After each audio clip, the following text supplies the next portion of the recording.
Good morning, class. My name is Kevin and my partner's name is Alex. Today, we will be presenting our video about the nationalism in Canada.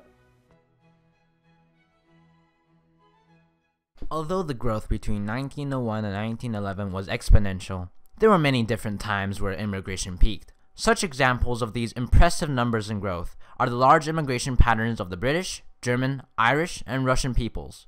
These waves of population increase were due to internal conflicts inside of the fleeing people's governments. One main reason people were escaping from revolved around land and individual freedom, while it is something that their own countries were unable to provide for them. In the Northeast, the rule of the Russian Tsar has stripped the people's freedom of religion and speech, and in Scandinavia, unemployment and wage cuts were skyrocketing. Back east in Britain and France, economic downturns and poverty spiked, which led many to seek for opportunities amongst new lands. In the devastated Germany after World War I, disease and chaos pursued, leading to people seeking refuge across the Atlantic. As we go far east, the Japanese ruler Emperor Meiji sent scholars to learn of the Western world.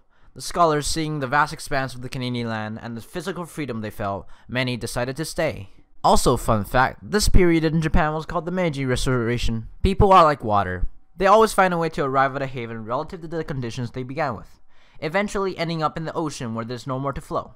Humans will always seek for better things, as greed is our intrinsic drive that keeps us alive. These people arriving was the combined result of events happening around the world that drove people to find a better place to live, and policy adjustments in the governments, especially those revolving around nationalism. Now, you might be wondering, what is nationalism? Well, nationalism is the sense of associating oneself with a group or establishment. They surround the idea of reinforcing the bond between the people and a title, creating more segregation between other groups, and simultaneously strengthening the bond between the same group.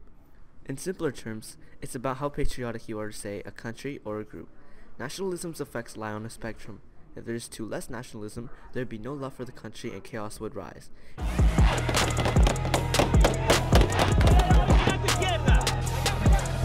If there's too much nationalism, one would see a xenophobic government arise, such as Nazi Germany.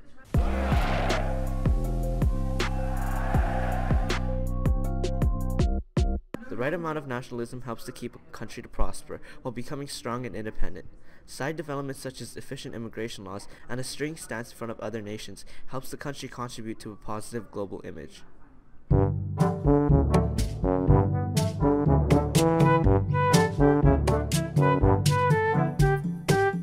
Alright kids, it's getting quite close to the end of the video now. Oh, would you look at the time? I ought to be attending to my tea and crumpets now.